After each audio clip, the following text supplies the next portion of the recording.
utukufu ikurudiwe Bwana. Kwa jina lako takatifu la Yesu Kristo mkombozi, naomba nikiamini. Pigia Yesu makofi. Amen. Karibu katika neno. Karibu kwa chakula cha kiroho. Bwana ameshaandaa siku ya leo kwa sababu ya ibada yake takatifu ambao amekwisha andaa, na wewe umepata nafasi nzuri kuja kumuomba Mungu wako. Haleluya. Hakuna kitu muhimu kama hicho, ile uamuzi umeamua muomba Mungu. Haleluya. Karibu sana. Neno la leo, ujumbe wa leo inasema namna gani? Ujumbe wa leo inasema Bwana atakuneemisha. Amen. Neema ya Bwana itakuwa pamoja na wewe. Neema ya Bwana, mercies of the Lord. Neema, huruma ya Bwana. Neema ni huruma. Huruma ya Bwana itakuwa pamoja na wewe. Amen. Neema ya Mungu itakuwa pamoja na maisha yako unapomwamini Mungu. Tunasoma katika Yohana 3. Yohana 3 mlango wa kwanza. Yohana 3. Third John. Yohana 3 ambayo ilikuwa ni barua ya Paulo. Yohana 3. Kuna kitabu cha Yohana na kuna kitabu cha Yohana 3. Yohana ya pili. Wengine wanaangalia Yohana. Haleluya. Na Yohana wa kwanza, Yohana wa pili, Yohana wa 3. Nasoma katika andiko la Yohana wa 3. Usichanganyikiwe. Wengine naona wanaingia kwa Yohana. Na kwa Biblia watu wengi wasomi na wajui katika neno la Mungu na vitabu mbalimbali za Yohana. Tumepata Yohana wa 3. Tunataka twende pamoja, sababu hii ni ujumbe wa Mungu. Ni vyema upate. Ukikosa ujumbe wa Mungu ni kama umekuja kanisani kuharibu wakati. Hii ndio ujumbe muhimu sana. Mungu anasema nini katika kitabu cha Yohana wa 3? Inasema hivi. Yohana wa 3 mlango wa kwanza mstari wa 2. Nitasoma, inasema hivi. Mpenzi wangu, nakutakia mafanikio mema ya kila aina. Haleluya. Mpenzi wangu. Yaani Mungu anaona sisi ni watoto wake wapenzi. Na anasema wapenzi wangu, kanisa langu, na watakia mambo mema. Mambo mema. Na watakia mambo mema ya kila aina.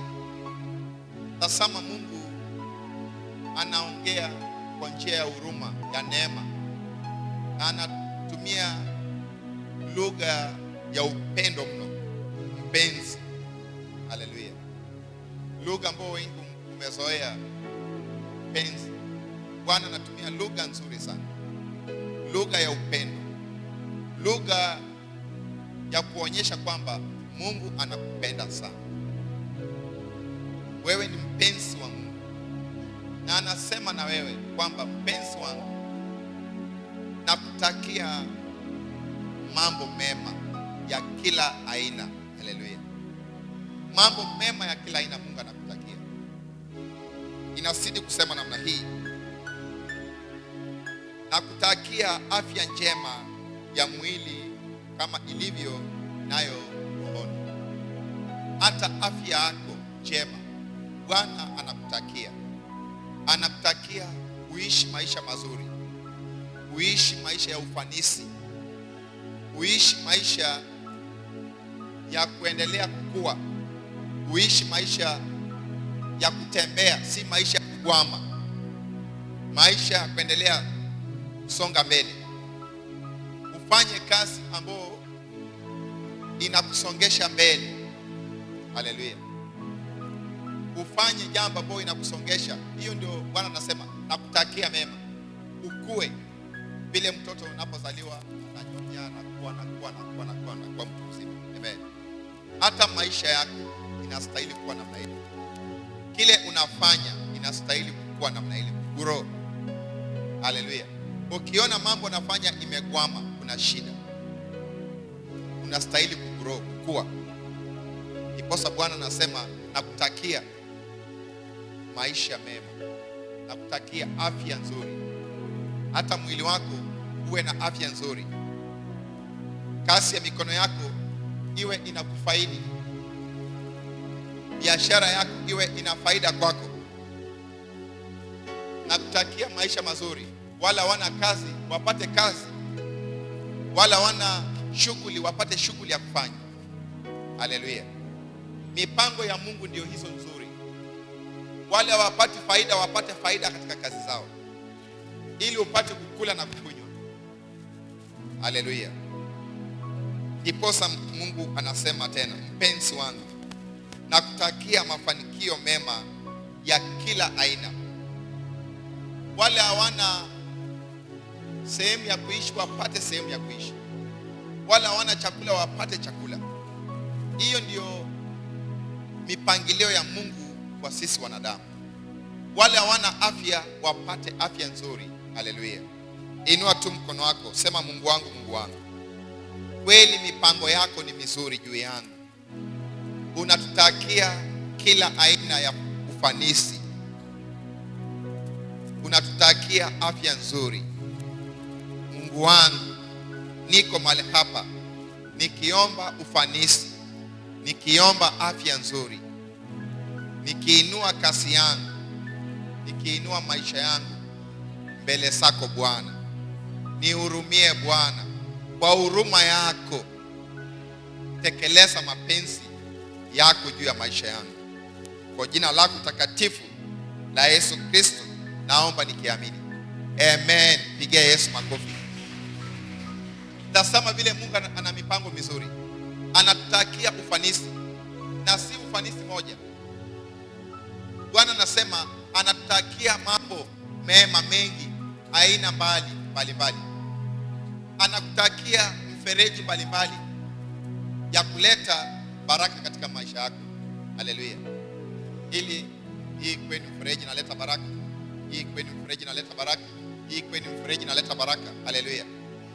Mfereji mbalimbali. Haleluya. Uliza maisha yako, una mfereji ngapi ya kuleta baraka kwako? Mfereji ngapi? Ngapi? Wengine wanasema uliza mwenzako, wewe una mfereji ngapi? Ngapi inachanga ile baraka kwako? Ngapi? Wengine wanasema ngapi? Wengine wanasema sifuri. Haleluya. Kwa sababu neno la Mungu linasema nini? Aina mbalimbali. Aina. Analeta mfereji upande huu, mfereji upande huu, mfereji upande huu. Haleluya. Hizo ndio baraka za Mungu, inastahili kuwa namna ile. Haustahili kuwa na mfereji moja. Kuna jeshi la Bwana. Mfereji moja ikikauka itakuwa namna gani? Haleluya. Uliza mtu mwenzako tena, unastahili kuwa na mfereji mbalimbali. Je, mfereji moja ikikauka inakuaje sasa? Itakuaje? Haleluya. Turudie tena hapo tusikie vile Mungu anasema. Anasema hivi, mpenzi wangu, nakutakia mafanikio mema ya kila aina. Mafanikio mema ya kila aina. Hiyo Mungu anatufungua akili kwamba tuwe na mfereji mbalimbali maishani. Tuwe na mfereji. Mume wako awe na mfereji mbalimbali. Mke wako awe na mfereji mbalimbali. Haleluya. Tusikuwe na mfereji moja tu. Je, mfereji moja ikikauka itakuwa namna gani? Kuna jeshi la Bwana. Ndio kwa sababu tunaishi katika hali ya umaskini. Haleluya. Kwa sababu tuko na mfereji moja. Je, ikikauka mambo yake imekwisha yote. Haleluya. Mambo yake imekwisha kwa sababu uko na mfereji moja. Tunastahili kufungua mfereji mbalimbali. Haleluya. Na Bwana anaenda kutufunulia katika hii ibada channels mbalimbali ya mapato maishani mwetu. Haleluya. Pigia Yesu makofi tena. Ndio naona kuna visuisi siku ya leo kwa watu wengi kuja katika kusikia ujumbe kama huu. Bwana ameshaandaa. Twende katika kitabu cha Yeremia 29. Yeremia 29 tusikie Mungu anasema namna gani. Yeremia 29 mstari wa 11. Tasama tena vile Mungu ananena kuhusu kanisa lake. Yeremia 29, the book of Yeremia 29 from verse 11 inasema hivi: maana mimi Mwenyezi Mungu ninajua mambo niliyowapangia. Nimewapangieni mema, si mabaya. Haleluya. Maana yeye Mungu anajua mambo aliyowapangia. Amewapangia mambo mema, si mabaya. Haleluya. Amewapangia mambo mazuri, hajawapangia mambo mabaya. Amewapangia mkwe na mambo mbalimbali mazuri ambayo itawafaidi. Muwe na channels mbalimbali ambayo itawafaidi. Haleluya. Msitegemee tu sehemu moja ama channel moja. Haleluya. Mpango ya Mungu ni mingi. Kuna jeshi la Bwana. Mpango ya Mungu ni mingi. Uwe kama mtu mkulima. Amepanda kunde, amepanda mchicha, amepanda nini ingine? Haleluya. Ana kuku, ana mbuzi, ana ng'ombe. Haleluya. Hivyo ndiyo maisha ya baraka za Mungu. Shika mwenzako tena. Sema uwe kama mkulima. Amepanda kunde, amepanda mchicha, amepanda mahindi, amepanda mhogo, ana mbuzi, ana ng'ombe, ana mimea mbalimbali, ana matunda ya mimea, maembe. Haleluya. Unaona sasa channel yake. Mtu kama huyo atakaa njaa? Hawezi kaa njaa. Je, usipokuwa kama mkulima itakuwa namna gani? Haleluya. Itakuwa namna gani? Sasa tutafaili maishani. Ndio naona tutahangaika. Kwa sababu gani? Wakati mambo inakuwa ngumu, wewe una channel moja tu, inakuwa shida. Haleluya. Inakuwa ni shida. Uwe kama mkulima. Ndio naona neno la Mungu linasema wala hawana hekima, tafuteni kwa Mungu. Tafuteni kwa Mungu hekima na maarifa. Kwa sababu unakaa duniani.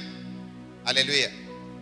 Usipokuwa na hekima na maarifa ya kukaa duniani, duniani kuna masumbuko. Haleluya. Ambia mwenzako usipokuwa na hekima na maarifa ya kukaa duniani, duniani kuna masumbuko. Utasumbuka sana. Haleluya. Na Mungu amefanya kila kitu tuishi katika maisha mazuri. Ameumba kila kitu tuishi katika maisha mazuri. Lakini kwa sababu ni sisi ndio naona shetani ametufunga tusumbuke, tuhangaike. Ndio naona hatutaki kuomba Mungu kwa ukweli. Hatutaki kutafuta Mungu kwa ukweli kwa sababu ya masumbuko ya dunia. Haleluya. Shika mwenzako. Sema kwa sababu ya masumbuko ya dunia watu hataki kutafuta Mungu kwa ukweli. Na Mungu ndio ana mipango mizuri. Mungu ndio ana baraka, ana amani, ana upendo, ana kila kitu tunahitaji. Haleluya. Pigia Yesu makofi tena. Unaona siri ni kwamba siri iko wapi? Mungu ambao hatutaki kumwabudu katika ukweli ana mipango mizuri juu ya maisha yetu. Ana mipango mizuri juu ya familia zetu. Ana mipango mizuri juu ya watoto wetu. Ana mipango mizuri juu ya taifa letu. Ana mipango mizuri juu ya viongozi katika taifa letu. huyu Mungu. Haleluya. Lakini yule shetani ambao tunakimbilia ndiye ana uharibifu, anatuhangaisha, anafanya mambo yetu isiende salama, anatufunga akili, anatufunga mioyo, anakusubaisha, anakudileisha. Haleluya. Anakuchelewesha ili usiende hatua ya Mungu, usifike katika barabara ya Mungu, usimuombe Mungu vizuri, usimwabudu Mungu vizuri. Hiyo ndio mbinu ya shetani, kukuchelewesha, kukusubaisha, kukuharibia wakati, kukupotezea muda. Haleluya. Na Mungu ana mipango mizuri.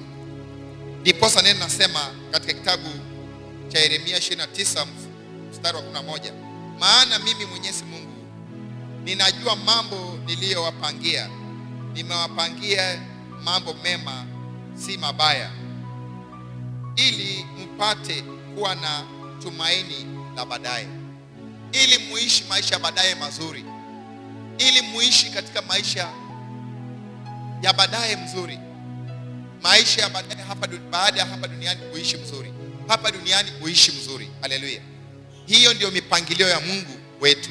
Inua mikono yako, sema Mungu wangu, Mungu wangu, nimeona mipangilio yako juu ya maisha yangu, juu ya watoto wangu, juu ya kazi ya mikono yangu. Ni mipangilio mizuri. Unataka sisi tuishi kama wakulima, si kama waindaji. Haleluya. Pigia Yesu makofi tena. Haleluya. Tuishi kama wakulima, si kama waindaji.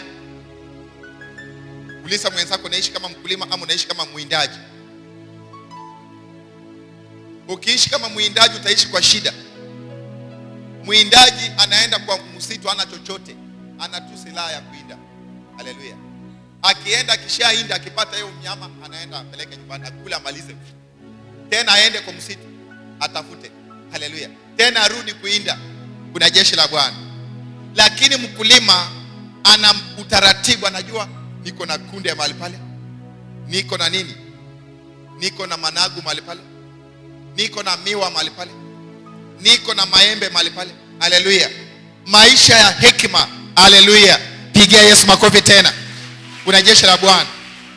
Hivyo ndio maisha ya mtu ambao anamjua Mungu anastahili kuishi. Haleluya. Lakini unapoishi kama mwindaji, maisha yako inakuwa shida. Haleluya. Sasa zingine tunalaumu, labda tumerogwa, tudarogwa. Unaishi kama mwindaji. Shika mwenzako, ambia unaishi kama nani? Kama mwindaji ama kama mkulima? Kuna watu wawili, wewe ni nani? Amesema nani?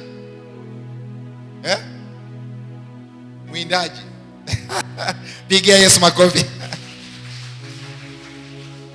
Haleluya. Kuna jeshi la Bwana. Tukiishi kama mwindaji itakuwa ni shida. Wewe ni mwindaji, unaongoja upate ukule, tena unaongoja upate ukule. Haleluya. Itakuwa lini? Haiwezi kuwa, kwa sababu unaishi kama mwindaji. Na Mungu ametupatia tuishi katika maisha ya hekima, tuishi kama mkulima. Haleluya. Kuna jeshi la Bwana. Inua mkono tena, ambia Mungu wangu, Mungu wangu, nipe hekima ya kuishi kama mkulima, nisiishi kama mwindaji. Ondoa roho ya uwindaji ndani ya maisha yangu. Ibada ya leo, nibariki Bwana, nifungulie channels za baraka Bwana, kwa jina lako takatifu la Yesu Kristo naomba nikiamini. Amen. Pigia Yesu makofi tena. Haleluya. Neema ya Bwana iwe pamoja nanyi. Neema ya Bwana na mapenzi ya Mungu iwe pamoja nanyi. The mercies of God. Unapokuwa na neema na huruma za Mungu, utaanza kuishi kama mkulima. Haleluya. Utaanza kufungua maisha yako. Utaanza kujua maisha yangu nastahili kuishi kama mkulima. Amen. Ndiposa Mungu anasema ana mipango mizuri. Ana utaratibu mzuri amepanga kwa sababu yako. Ana kila kitu ameweka kwa sababu yako. Kuna jeshi la Bwana. Twende katika kitabu cha Yohana mlango wa 16.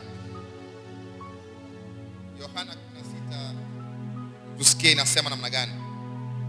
Yohana, tazama vile Yesu anasema katika andiko takatifu la Yohana.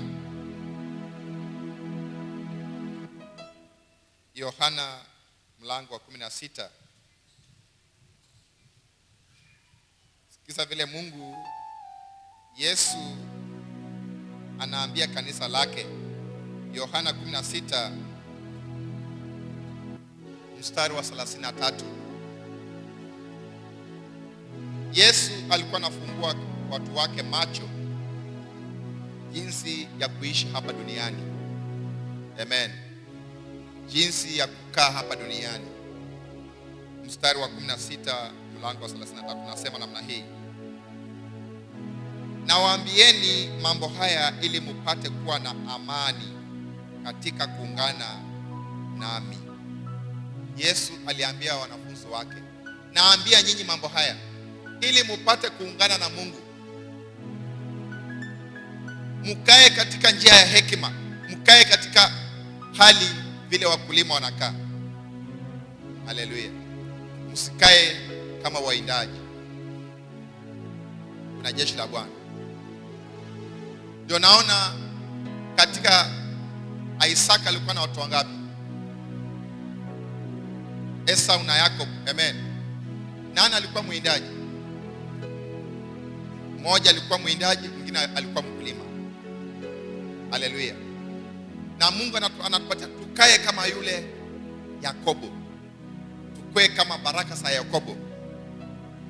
Ndipo Bwana anasema, nawaambieni ukweli. Hapa duniani kuna uharibifu, kuna mahangaiko. Haleluya. Bwana anatufungua akili. Anakuambia, dada, jua ukweli. Unapoishi hapa duniani kuna mahangaiko hapa duniani, kuna dhiki. Kuna dhiki ambayo inasababishwa kwa sababu dunia ndio shetani anakaa. Haleluya. Shetani anakaa huko mbinguni, alitupa hapa duniani. Na hapa duniani kuna dhiki. Kuna wachawi wataleta dhiki kwako. Kuna waganga wataleta dhiki kwako. Kuna watu waliofariki wakiwa maskini, hawakushika chochote, wataleta dhiki kwako. Haleluya. Kuna ufalme za milima zitaleta dhiki kwako. Kuna ufalme za giza za bahari zitaleta dhiki kwako. Unapokaa hapa duniani, jua kuna dhiki, lakini kuwa na hekima na maarifa. Ishi kama mkulima. Haleluya. Na unapokuwa kama mkulima na uungane na Bwana, uwe ndani ya Yesu Kristo, Mungu akuelekeze, kwa sababu hekima na maarifa inatoka kwa Mwenyezi Mungu.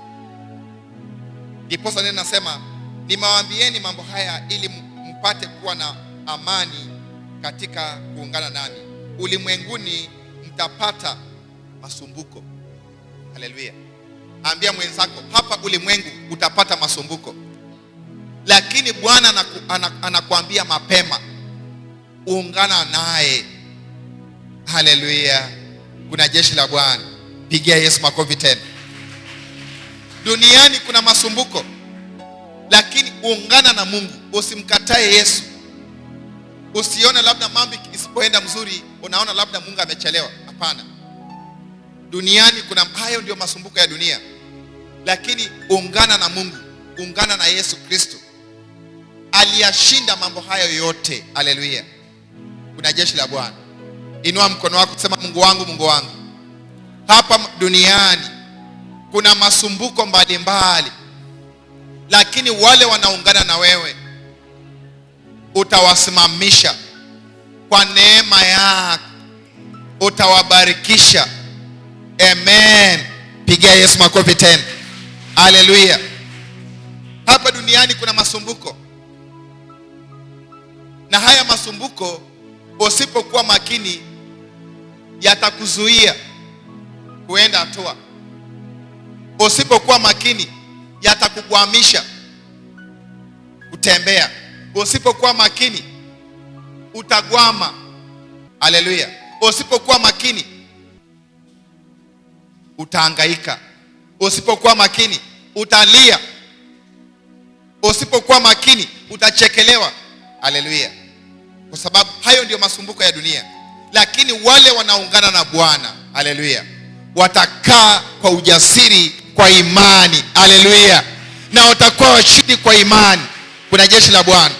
Wale wanaungana na Bwana wataishi katika imani na hekima ya Mwenyezi Mungu. Kuna jeshi la Bwana. Twende katika kitabu cha Yakobo.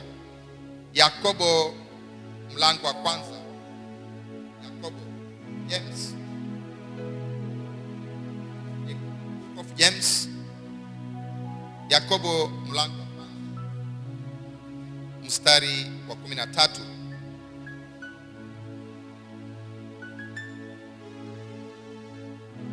Yakobo mlango wa kwanza, mstari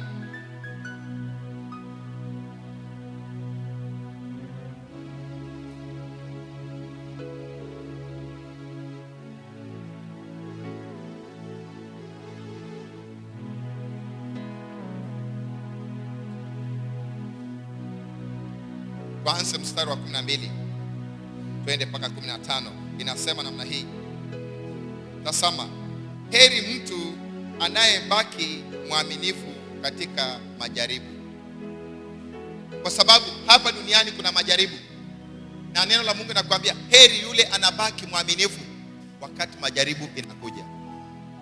Haleluya. Je, wewe unakuanga majaribu mwaminifu wakati wa majaribu, ama wakati wa majaribu unaanguka? Uko mwaminifu wakati wa majaribu? Heri yule anayekuwa mwaminifu wakati wa majaribu, kwa sababu huyo ndio atakayeshinda. Kuna jeshi la Bwana. Heri yule anakuwa mwaminifu. Mwaminifu kwa kuamini Mungu. Mwaminifu kwa kuamini Bwana anaweza kila jambo. Mwaminifu kwa kazi yake. Mwaminifu kwa kuabudu Mungu. Mwaminifu kwa kutafuta uso wa Bwana. Mwaminifu kwa kukesha na kuomba. Heri yule anakaa mwaminifu. Heri yule anayekuwa mwaminifu. Inasema kusema namna hii: kwani akisha stahimili atapewa tuzo la uhai ambayo Mungu aliwaahidi wale wampendao. Haleluya. Akisha stahimili majaribu, masumbuko ya hapa duniani, Mungu humpa tuzo kwa sababu amestahimili. Hakuvutwa na majaribu akaanguka, alistahimili. Mungu humpa tuzo ya kusimama. Mungu humpa tuzo ya furaha. Haleluya. Shika mwenzako, ambia baada ya dhiki, na wale watavumilia huwa wanafurahia. Pigia Yesu makofi tena. Huwa wanafurahia. Tazama wale wanakuwa na dhiki wakati wanaanza kazi. Kazi yako unapoanza hakuna mteja. Labda mwenye nyumba anataka rent na hujauza. Utafanya namna gani? Lazima uvumilie, kwa sababu ndio maanza. Haleluya. Usikate tamaa kwamba leo nimekaa wateja hawajakuja, unafunga kazi. Haleluya. Hapo naanza kudosi. Aamini Mungu. Aamini Mungu mahali pale tu, aamini Mungu, wateja watakuja. Heri wanaovumilia na kuamini jina la Bwana.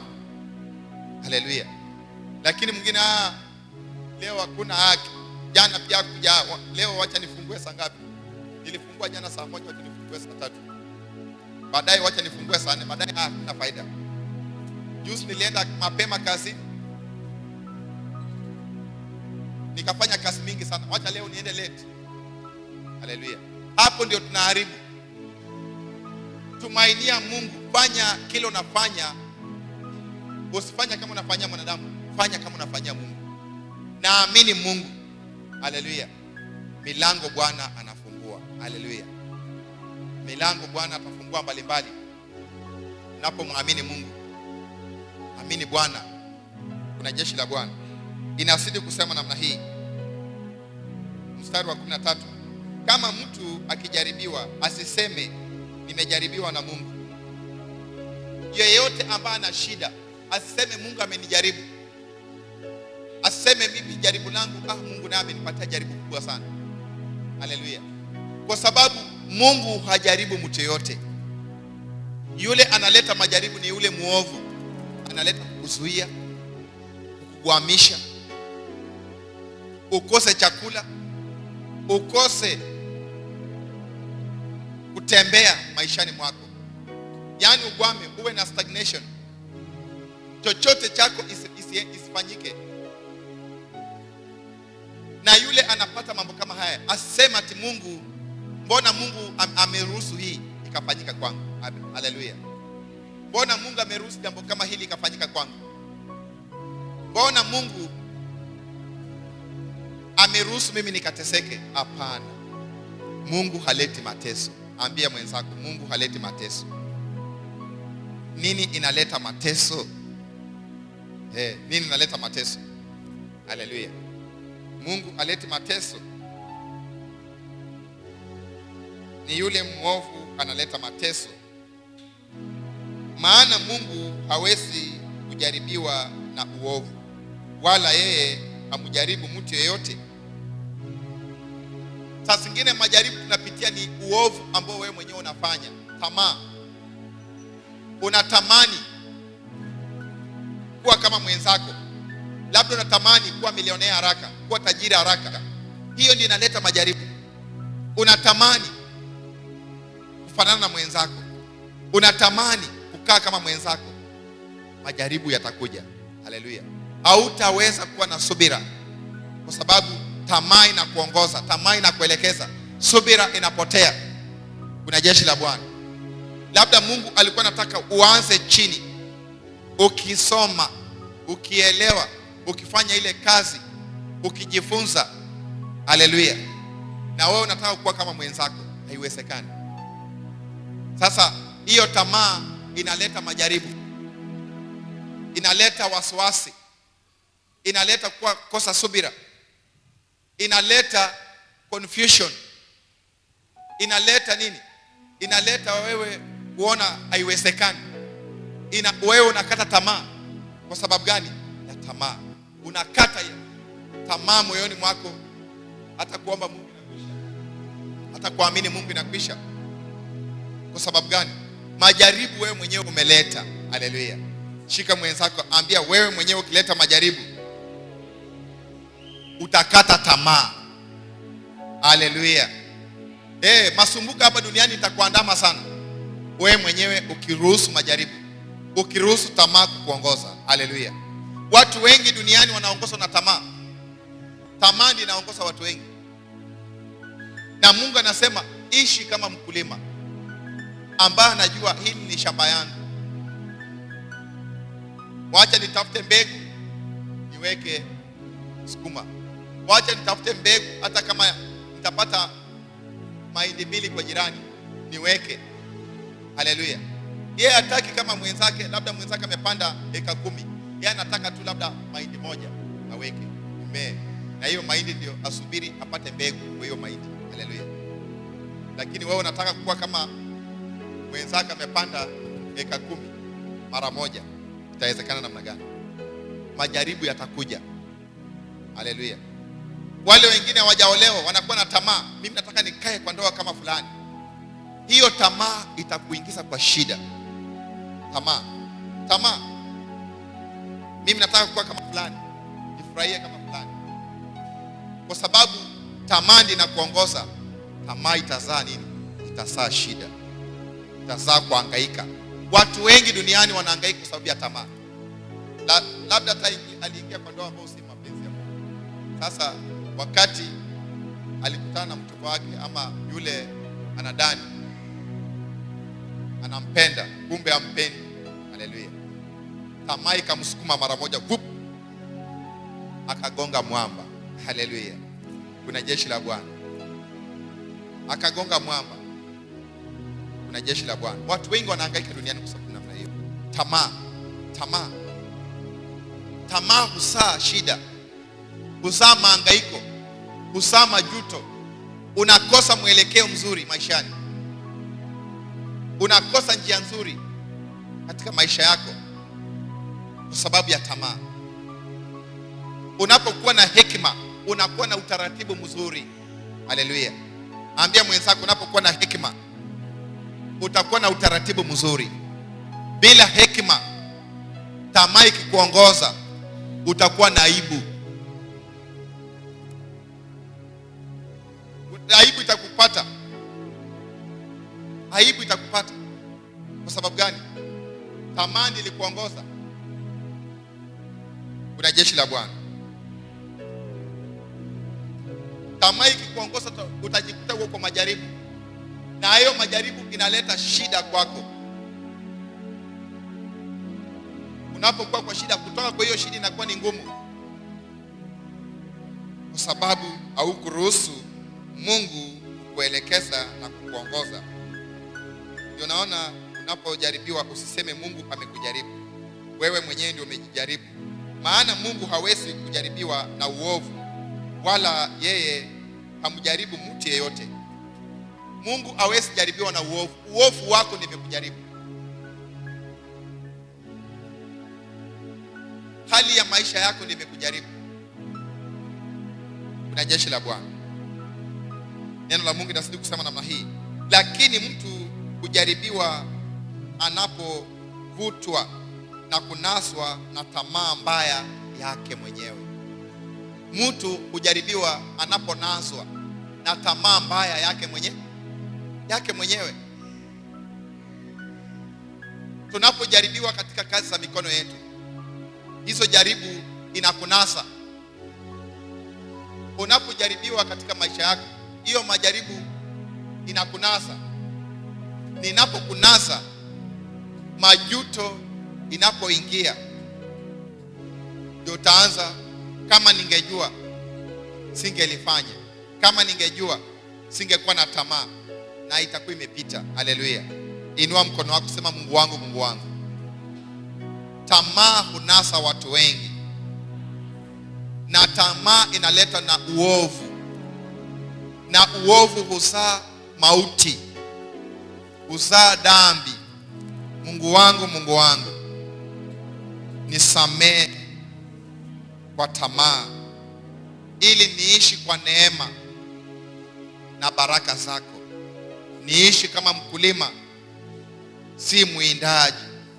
Kwa jina lako takatifu la Yesu Kristo naomba nikiamini. Amen. Pigia Yesu makofi tena. Haleluya. Neema ya Mungu iwe pamoja nanyi. 14 nasema hivi, lakini mtu akijaribiwa na upotofu atapatwa.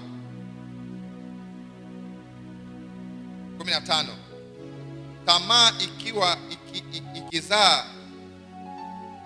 tamaa ikiingia huzaa dhambi, nayo dhambi ikikomaa huzaa kifo. Haleluya. Tazama, mtu wa tamaa ni kama mama mjamzito.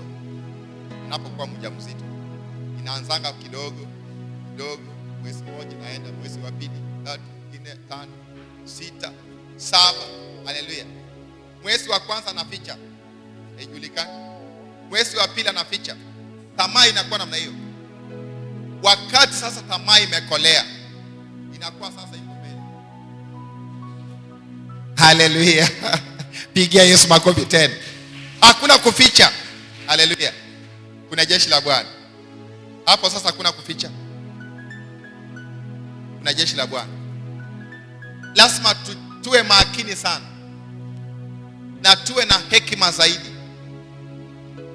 ya kuishi hapa duniani, kwa sababu hapa duniani kuna masumbuko. Tusiingie katika mitego ya masumbuko vile wengine wanasumbuka. Haleluya. Heri uishi katika hekima na maarifa ya Mungu, kwa sababu Mungu amekupa maarifa. Ikiwa wewe unamjua Yesu na uende katika upumbavu, uanguke kwenye tamaa, hiyo sasa inaitwa nini hiyo? Haleluya. Umemsaliti Mungu, si ndio? Unamsaliti Mungu wako. Mungu wako ambaye ana mipango mizuri juu ya maisha yako.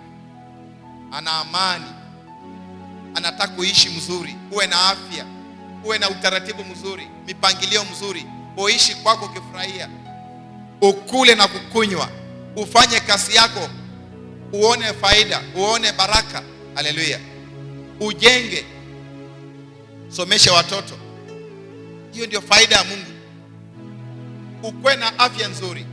Lakini ukipotea tu na tamaa, ukinaswa, tamaa inapoingia kwako, shida inaanza. Kuna jeshi la Bwana, shida imeanza. Ndoa nyingi zimeanguka kwa sababu ya tamaa. Tamaa ndiyo iliangusha, si kitu kingine.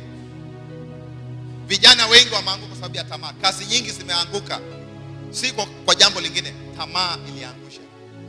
Tamaa ikachukua mimba kwa kazi, basi inaanza polepole. Tamaa. Baadaye hiyo kazi inaanguka, hiyo ndoa inavunjika, hiyo biashara inaharibika, hiyo familia inasambaratika. Kwa sababu haya yote ni tamaa. Hawakuishi katika neno la Bwana. Waliachilia neno la Bwana, wakaanza kuishi katika fikra zao, uvuto wao, njia zao, hekima yao. Ndiposa Bwana anasema tutafute hekima kwa Mwenyezi Mungu. Tutafute maarifa ya kufanya kile unafanya kwa Mwenyezi Mungu. Tunapoishi katika maarifa ya Mungu, tutaishi si kama mtu kipofu ambaye kwa shimo anaingia tu, baadaye anaona nimeingia kwa shimo. Hapana. Kwa sababu unaishi na maarifa ya Mungu, hautaingia kwa shimo. Hautatembea kama mtu anatembea kwa giza. Hata ajui shimo iko wapi, anatembea ameingia kwa shimo. Haleluya. Hapana, hautaishi namna hiyo. Kwa sababu uko na maarifa ya Mungu, utaishi katika njia za Mwenyezi Mungu. Utajua duniani kuna masumbuko, na haya masumbuko yanaweza nipata wakati yote. Lazima uwe na hekima na maarifa kila wakati. Lazima uwe na hekima na maarifa kwa kazi unayofanya, kwa familia, kwa hiyo ndoa. Lazima uwe na muongozo wa Mwenyezi Mungu. Haleluya. Na neema ya Mungu itakuja kwako, na baraka za Mungu utasiona, kwa sababu umeruhusu Mungu, umeruhusu Yesu Kristo kuwa pamoja na wewe. Haleluya. Inua mkono wako, tunasema Mungu wangu, duniani kuna masumbuko, lakini wewe uliyashinda masumbuko ya dunia. Tunaporuhusu haya masumbuko kwa sababu ya tamaa zetu na uovu wetu, tutaingia kwa masumbuko. Masumbuko inaleta kifo, inaleta mauti, inaleta mahangaiko, inaleta kilio, inaleta majuto, na hayo yote yako hapa duniani. Mungu wangu, tusimamishe kuishi katika hekima na neno lako. Amen. Pigia Yesu makofi tena. Haleluya.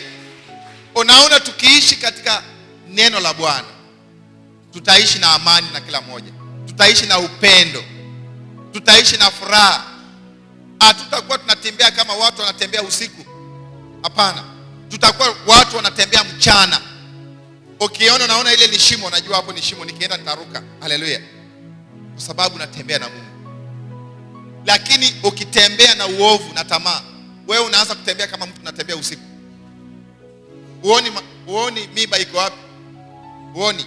Utajikuta tu imedunga mguu, unaanza. Kwa sababu ulitembea kwa giza. Unatembea kwa uovu. Unatembea kwa tamaa. Kuna jeshi la Bwana.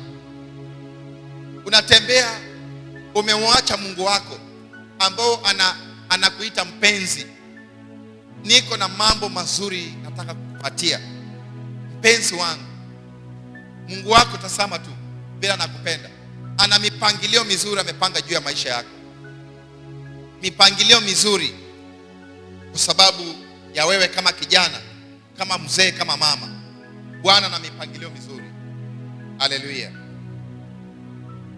Ndiposa anasema, lakini mtu hujaribiwa anapopatwa na kunaswa na tamaa zake mbaya.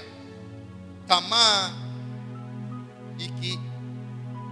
ikivaa kuzaa dhambi, nayo dhambi ikikomaa kuzaa kifo. Twende katika Kumbukumbu la Torati, Deuteronomy, tusikie Kumbukumbu la Torati nasema namna gani. Kumbukumbu la Torati, Deuteronomy, tusikie nasema namna gani kuhusu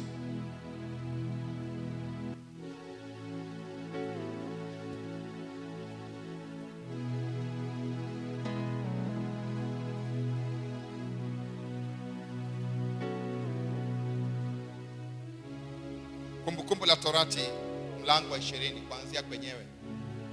Sasa Mungu anatufunza jinsi ya kuishi kwa imani. Usiishi kwa uovu. Hapa nakufunza jinsi ya kuishi kwa imani. Imani vita hapa duniani, vile utapigana hapa duniani. Haleluya.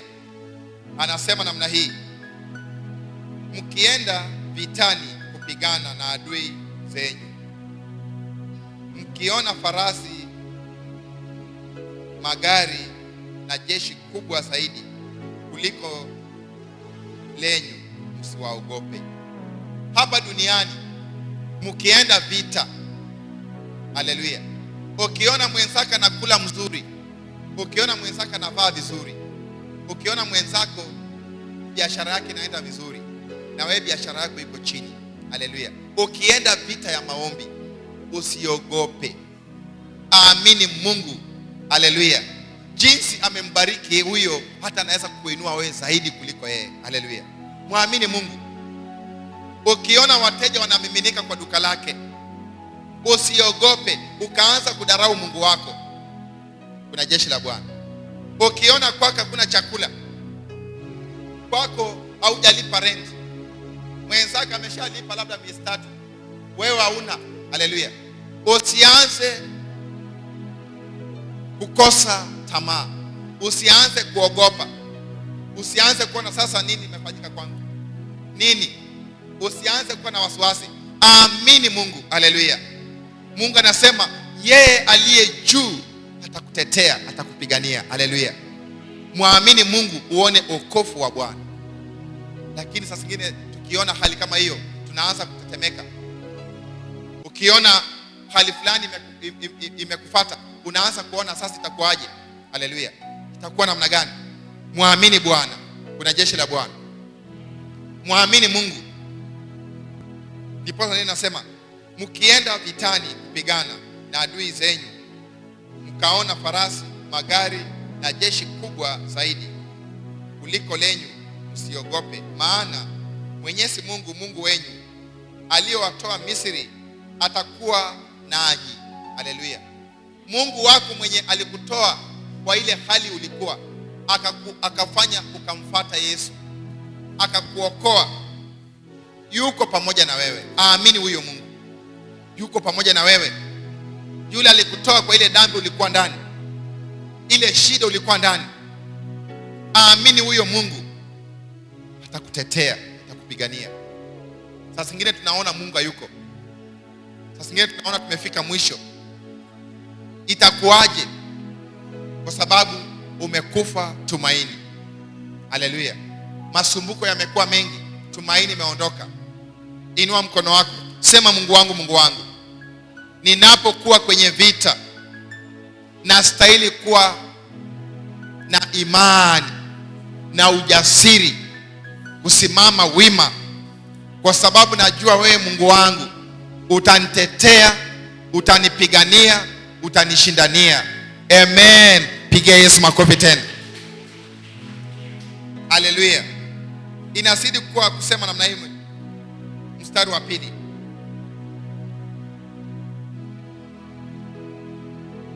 Kabla ya kuanza mapigano, kuhani atajitokeza mbele na kuambia watu wa Israeli, sikizeni, leo mmekaribia kupigana dhidi ya adui zenyu. Msife moyo au msiogope au msitishike au msiwaogope adui. Tazama, mtumishi wa Bwana atakuja mbele kuambia nyinyi msiogope. Haleluya. Hiyo kazi ambayo unaona inaenda kuharibika, usiogope. Usiogope. Na ukichukua hiyo imani, Bwana anarejesha ile kazi. Haleluya. Ukichukua ile imani, Bwana anafungua milango. Haleluya. Unaanza kuishi kwa imani, kwa neema ya Bwana. Kuna jeshi la Bwana. Sasa maneno la Mungu inakukumbusha, mtumishi wangu atakuja mbele yenu na atawasi, msiogope. Mkiona hali zenu imekuwa mbaya na mko katika vita, msiogope. Muamini Mungu. Muamini Bwana. Hali zenu itakuwa nzuri. Haleluya. Inazidi kusema namna hii, maana Mwenyezi Mungu, Mungu wenu ndiye atakaye kwenda pamoja nanyi kupigana kwa niaba yenu dhidi ya adui zenu na kuwapa ushindi. Piga Yesu makofi tena. Haleluya. Leo hii yule atatupatia ushindi ni Mungu wetu. Haleluya. Yule tumemwamini. Kile wewe unastahili kufanya, usiogope. Usione hali wewe unapitia ukaanza kuwa na uoga. Ukaanza kuona labda umekaa kwa hiyo shida kwa muda mrefu sana. Labda umekaa kwa hiyo matope kwa muda mrefu. Umehangaika kwa muda mrefu. Haijalishi umehangaika kwa miaka ngapi. Mungu anakuambia hapa duniani kuna mahangaiko. Haleluya. Hapa duniani kuna mahangaiko. Hapa duniani kuna dhiki. Na haijalishi umekaa kwa muda gani. Neno la Mungu inaposema, inakuelekeza uamini Mungu. Utoe mawazo kwa ile hali umepitia. Uamini Mungu. Na unapoamini Mungu, sasa ile hali haijalishi ni miaka ngapi. Unaweza pitia miaka mingi, hata 1000. Kwa hiyo siku inakuwa sekunde Mungu kuondoa ile hali. Haleluya. Dakika Mungu kuondoa ile hali. Na mambo yako ikarudi kawaida. Haleluya. Hali zako ikakuwa na ushindi. Wewe ambao ulikuwa unadharauliwa, Mungu akapaka mafuta kichwani kwako. Ukatembea na mafuta ya Bwana. Ukatembea na neema ya Bwana. Ukatembea na kibali cha Bwana. Haleluya. Hiyo ni mapenzi ya Mungu. Hiyo ni huruma ya Mungu. Kile sisi tunahitaji ni kuamini huyu Yesu. Usione hali ya wengine wamekosa kuja kwa ibada, pana. Wengine waende kwa ibada, pana. Wewe nenda kwa ibada, amini Mungu wako. Haleluya. Wewe ambao unamjua Yesu, nenda muamini Bwana. Na unapoenda pale, amini Mungu kwa imani. Muamini Bwana. Mkabidhi Mungu kasi ya mikono yako. Amini Bwana. Mungu atakushindania, nawe utakuwa mshindi maishani mwako. Haleluya. Kuna jeshi la Bwana. Inua mkono wako, sema Mungu wangu, Mungu wangu, ushindi wako iambatane na maisha yangu. Napoingia kwenye vita vya kiroho, vita vya imani, nataka niishi kama mkulima. Ondoa roho ya uwindaji ndani yangu, niishi kama mkulima. Mungu wangu nisaidie, nitetee, nipiganie kwa jina lako takatifu la Yesu Kristo. Naomba nikiamini. Amen. Piga Yesu makofi tena. Amen. Kwa wale wote wanatazama, neno la Bwana inatuhimiza tuishi kama wakulima, na neema ya Bwana itaambatana na maisha yako. Amen. Mungu akubariki sana.